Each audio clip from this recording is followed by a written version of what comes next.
السلام علیکم، welcome to over Urdu channel Urdu درس ادب۔ بچوں، آج ہم پڑھیں گے کلاس 6 میں چیپٹر نمبر 3۔ چیپٹر کا نام ہے اسکول کا پہلا دن۔ ٹھیک ہے، میری عمر جب 8-9 برس کی ہوگی، لیکن اسکول میں وہ میرا پہلا دن تھا۔ پہلے 3 درجوں کی کتابیں میں گھر پر ہی پڑھ چکا تھا، اور اس دن پہلے درجے میں نہیں، چوتھے درجے میں داخلے کی تیاری تھی۔ شاید اسی سبب سے گھر کے سب لوگ مجھے اسکول بھجوانے کے لیے ضرورت سے زیادہ اہتمام کر رہے تھے، ہے نا؟ جس نے یہ چیپٹر لکھا ہے وہ بتا رہا ہے کہ جب وہ 8 یا 9 سال کا تھا تو اس کا اسکول میں پہلا دن تھا، اور وہ 3 درجوں کی کتابیں گھر پر ہی پڑھ چکا تھا، یعنی 3 کلاسز کی، ہے نا؟ اب وہ پہلے درجے میں نہیں بلکہ 4تھ کلاس میں داخل ہونے جا رہا تھا۔ شاید اسی وجہ سے سب لوگ اسے اسکول بھجوانے کی ضرورت سے زیادہ اہتمام کر رہے تھے، یعنی اسی کی آؤ بھگت میں لگے ہوئے تھے، ہے نا؟ اسکول ہمارے گھر سے ذرا فاصلے پر تھا، اس لیے استبل سے 2 گھوڑوں والی فٹن نکلوائی گئی۔ یہ فٹن ہمارے ابا سال میں صرف 2 بار عیدگاہ جانے کے لیے استعمال کرتے تھے۔ فٹن کیا بیٹا؟ بیل گاڑی، ہے نا؟ جس میں بیٹھ کر کے وہ اسکول جاتے تھے، عیدگاہ جاتے تھے۔ پھر میری بڑی بہنوں نے لاڑ میں آ کر مجھے بہت سی بھڑکیلے اور پرتکلف کپڑے پہنائے، جو عام طور پر شادی اور بیاہ کے موقعوں پر پہنائے جاتے ہیں۔ بتاؤ ذرا، اسکول میں داخلے کے لیے جا رہے ہیں اور بڑی بہنوں نے لاڑ میں آ کر، پیار میں آ کر وہ اچھے اچھے کپڑے پہنا دیے، ہے نا؟ دیکھیے کیسے ہیں ان کے کپڑے۔ سرخ مخمل کا کوٹ اور نیکر، ہے نا؟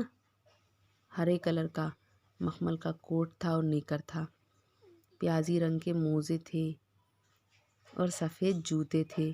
یہ سب کچھ مجھے بھی اس لیے یاد ہے کہ اس دن جو کچھ بھی اسکول میں میرے ساتھ گزری، اس میں زیادہ تر ہاتھ اسی لباس کا تھا۔ ٹھیک ہے، آگے دیکھو، مطلب اسی لباس کی وجہ سے اس کے ساتھ سب کچھ ہوا تھا اسکول میں، جو وہ پہن کر گیا تھا۔ تو خیر، اس باراتیوں کی سی وضاحت میں ہم گاڑی میں بیٹھ گئے۔ ایک ملازم ہماری کتابیں اٹھائے ساتھ ہوا اور ہماری سواری اسلامیہ پرائمری اسکول کی پرانی 1 منزلہ عمارت کے سامنے جا کر کھڑی ہوئی، ہے نا؟ خیر کیا ہوا؟ ایسا لگ رہا تھا جیسے باراتیوں کی جیسی وضاحت کری جاتی ہے نا، خاطرداری کری جاتی ہے، ویسے کر کے ہم گاڑی میں بیٹھ گئے تھے، اور ایک نوکر ہماری کتابیں اٹھائے لے آیا تھا، اور ہماری جو سواری تھی، یعنی جو ان کی بیل گاڑی تھی جس پر بیٹھ کر وہ گئے تھے فٹن پہ، وہ ان کے اسکول کے سامنے جا کر کھڑی ہوئی۔ جیسے ہی ہم اپنی فٹن سے نیچے اترے تو کچھ لڑکے جو اسکول کے باہر ادھر ادھر گھوم پھر رہے تھے، ہمیں دیکھتے ہی زور سے غل مچاتے ہوئے اسکول کے اندر کی طرف بھاگے۔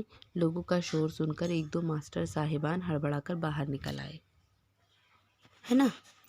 لڑکوں کا شور سن کر، مطلب جیسے ہی ان کی بیل گاڑی وہاں پر پہنچی تو بہت سارے لڑکے جو باہر گھوم رہے تھے وہ اسے دیکھ کر غل مچاتے ہوئے اندر کی طرف آ گئے۔ یہاں پہلے ہی مارے خوف کی کلیجہ دھک دھک کر رہا تھا۔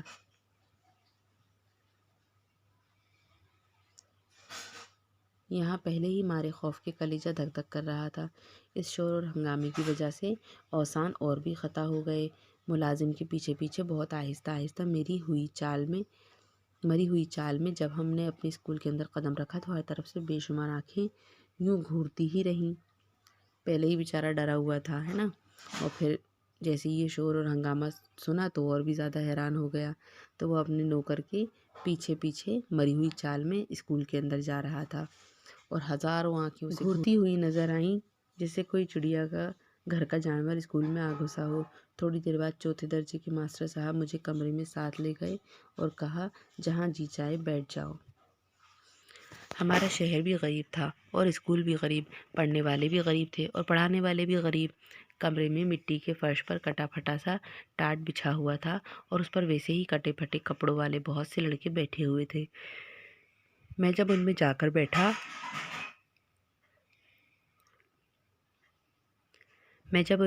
بیٹھا تو میرا جی چاہا کہ کوئی جن یا پری آئے اور چپکے سے میرے سب کپڑے لے جائے اور مجھے اپنے ساتھیوں کا سا پھٹا پرانا کرتا اور پاجامہ لا دے۔ سارا دن میں لڑکوں کے مختلف فقرے اور بھپتیاں سنتا رہا، اور میرے ہم جماعت لڑکوں کی آنکھوں سے سارا دن طنز و حقارت برستی رہی۔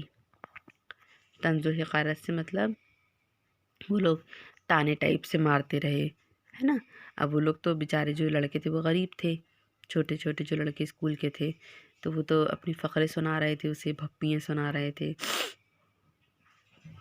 جب مجھے محسوس ہوا کہ رزق برس لباس اور ظاہری ٹھاٹ باٹ سے اپنے یا اپنے گھر والوں کی مال و دولت کی نمائش کرنا بہت ہی گھٹیا اور محمول بات ہے، تب سے مجھے ان چیزوں سے نفرت ہو گئی، ہے نا۔ اب اس نے سوچا جو یہ لباس ہوتے ہیں، اب اس نے سوچا کہ جو یہ قیمتی لباس ہوتے ہیں، ٹھاٹ باٹ ہوتے ہیں، ان کی ہمیں نمائش نہیں کرنا چاہیے، یہ بہت ہی بے وقوفی والی بات ہوتی ہے، بہت ہی گھٹیا بات ہوتی ہے نا۔ مجھے یہ بھی احساس ہوا کہ آدمی ٹھیک سے جب ہی رہ سکتا ہے جب اپنے ساتھیوں، ہم جولیوں اور ہم وطنوں سے مل جل کر ان سا بن کر رہے، یعنی جیسے وہ ہیں ویسا ہی وہ رہے۔ دوسروں سے الگ اور بڑھیا نظر آنے کا چاؤ ناپسندیدہ اور تکلیف دہ بات ہے نا۔ ہمیں دوسروں سے ہٹ کر نہیں دکھنا چاہیے، بلکہ جو جیسا ہے اس کے ساتھ ویسا ہی دکھنا چاہیے۔ آگے دیکھو بچوں، الفاظ معنی لکھے ہوئے ہیں، یہ آپ کو اپنی کاپی میں کر لینے ہیں۔ یہ معروضی سوالات ہیں اور یہ صحیح غلط ہیں، خالی جگہ ہیں، یہ بھی آپ کو اپنی کاپی میں کر لینا ہے۔ میں نوٹس کے ذریعے آپ کو بھیج دوں گی، سوالات جوابات بھی آپ کر لیجیے گا، یہ والا کوشچن آپ کو نہیں کرنا۔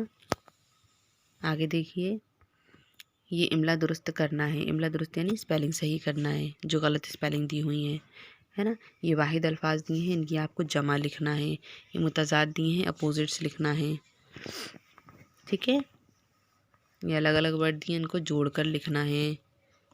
یہ آپ کو ایسے کا ایسے ہی اتارنا ہے، کتابیں ہیں تو یہ کتابیں ہی نیچے اتارنا ہے، استبل لکھا ہے تو استبل نیچے اتارنا ہے نا۔ اس کے بعد یہ آپ کو ورڈز دیے ہیں، ان کو آپ کو جملوں میں استعمال کرنا ہے، یعنی سینٹینس بنانا ہے، ٹھیک ہے بچوں۔ آج کی کلاس میں اتنا ہی، کل ہم کچھ نئے ٹھیک ہے بچوں، آج کی کلاس میں اتنا ہی، کل ہم نیکسٹ چیپٹر پڑھیں گے۔ تب تک کے لیے مجھ کو اجازت دیجیے، چینل کو سبسکرائب کر دیجیے اور بیل آئیکن کو پریس کر دیجیے۔ خدا حافظ۔